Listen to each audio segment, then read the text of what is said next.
Good morning, Anarchy Lane and Scratch Kitchen. I want to welcome a new subscriber, Knowledge Freedom. If you're not familiar with my channel, this is where we ask who, what, where, when, why, and how. We figure this is the truth, this is a lie, this is the truth, and through here is the bullshit you gotta go through to get from one to the other. Now, you are welcome to go to Scratch Kitchen. That is more cooking from scratch, canning, working with sourdough, learning old cooking skills before we need them. So when we need them, we'll have them. But you are welcome to go there as well. Today we're going to look at some of the food shortages because it is an indication that the unemployment numbers are about to grow again. As you know, Smithfield closed Friday. They actually closed 15th. 15th. Smithfield closed down their pork factory in Sioux Falls, South Dakota. Supposedly 640 employees came down. Look, these problems were already in the swing. They're just using this COVID-19 to, justify all this. It's completely ridiculous what they're doing. This has been planned for years, for generations. We'll go into that another time. Now, there's another plant that closed the 23rd. Oh, wait a minute. Yeah, we already said Tyson closed. Another one in Pasco, Washington. Here's a paper out of Maryland. Meat shortage feared in Maryland and elsewhere as corona sweeps through packing plants. Now, ever since this shutdown happened, we have seen the Tyson plant in Waterloo, Iowa, the Smithfield in South Dakota, the JBS facility in Minnesota, and several others shut down because supposedly their employees have COVID-19. Well, here's the thing. They are using this to justify ending meat. This has been a plan for a very, very long time. Remember, a couple years ago, the Impossible Burger, the fake Whopper, whatever you want to call it, was rolled out by Burger King. Some people have taken to it, some people haven't. Honestly, I'm not going to Burger King to spend $5 on fake meat. No way, no how. I can go spend that much on a meat at Kroger. Thank you very much. I will give you the articles below so that you know where you can go. Oh, here it is. A 12-ounce package of Impossible Burger is priced at $8.99 and $9.99 in stores, of course, according to a release from the company. I'm not paying that kind of money for a fake meat. No way in hell am I paying that. No.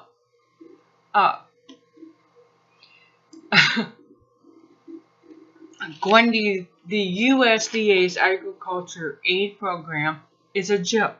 That is according to USDA Agriculture Department.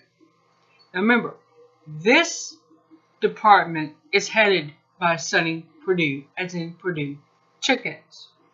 Now all these companies have been developing fake meat over the last few years. I would guess to say maybe 10 years. Because it takes about that long to figure out the balance of protein from plant to animal protein. Then you gotta figure out how to put it together so it's texturally appealing, so that it takes to seasoning the way meat would. Because trust me, if you go too far with spices on some of this stuff, this fake meat stuff, you will know it as soon as you sit down and take a bite.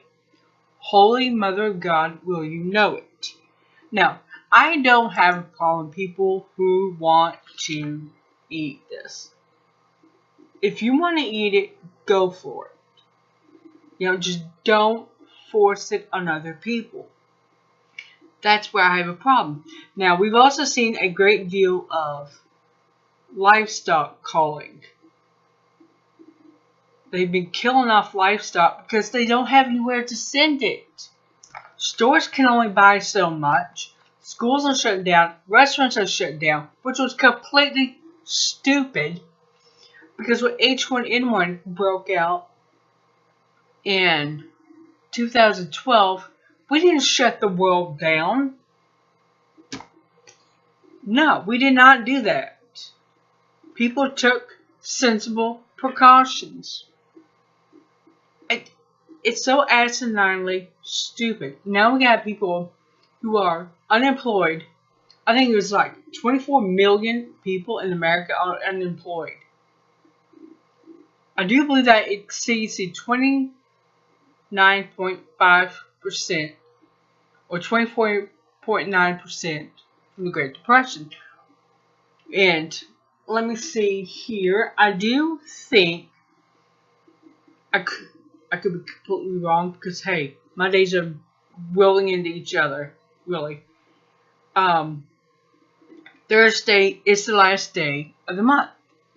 So we have 3 days that we can beat the Great Depression unemployment rate in 1 month.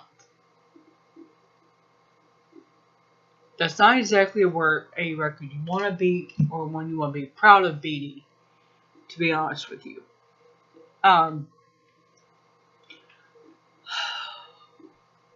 What is this going to mean for people?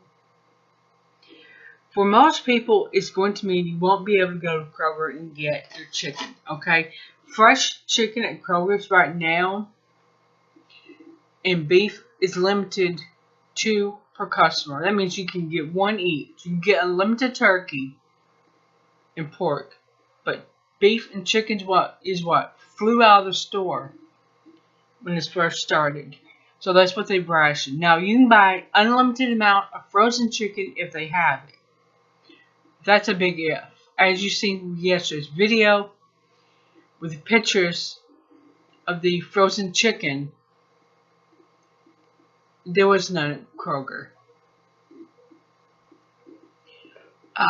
Here's the deal.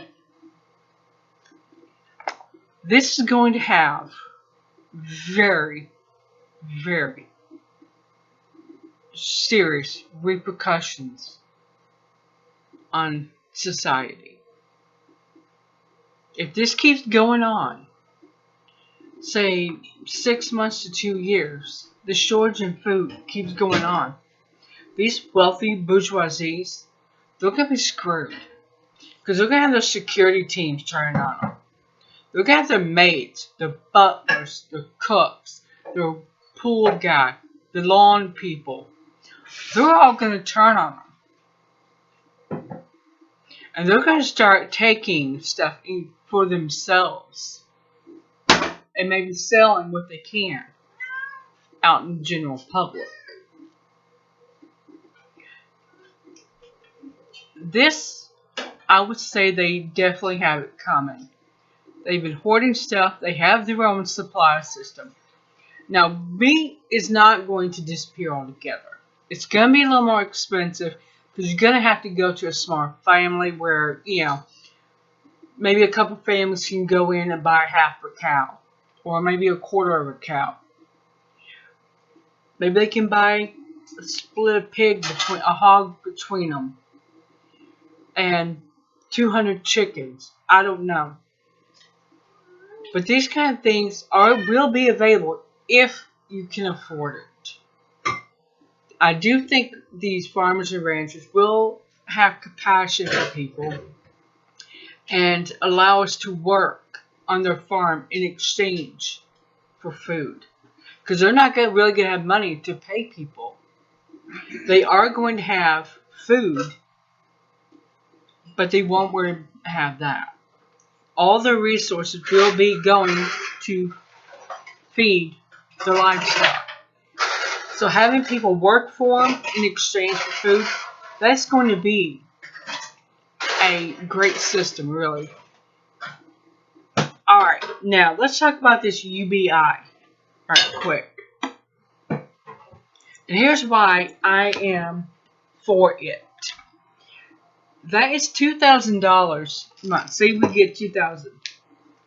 Well, look at it like this. That's $2,000. Well, they will not be going to bomb innocent children in the Middle East. That is $2,000 that will not be going to Israel, a nation that does not need welfare payments.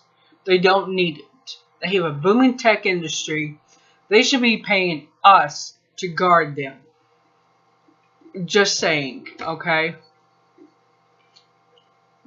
And they're getting ready to try to annex part of Jordan into Israel, making Israel larger and shrinking what's left of Palestine. So that's $2,000 going to us each month. Each person 16 and up will be money not going to them to commit genocide. It will not be used to bomb innocent civilians. I'd say giving you and me $2,000, everybody 16 up, $2,000 a month, is a better use of that money because we'll be able to put it back into the economy. That's just my 2 cents on it. I will see you guys later, and I have a video project that I'm going to start recording for Anarchy Land. My Scratch Kitchen folks, you're welcome to go over and look at it. It's going to be, I'll tell you right now, a little more political on the political analysis side. So if that's not your thing, I completely understand. And, but I will be doing videos for there. Later today, I'm going to try and dehydrate some sourdough. Because I have way more than I can use right now. And some of it's taking up space in my freezer. I'll see you guys later.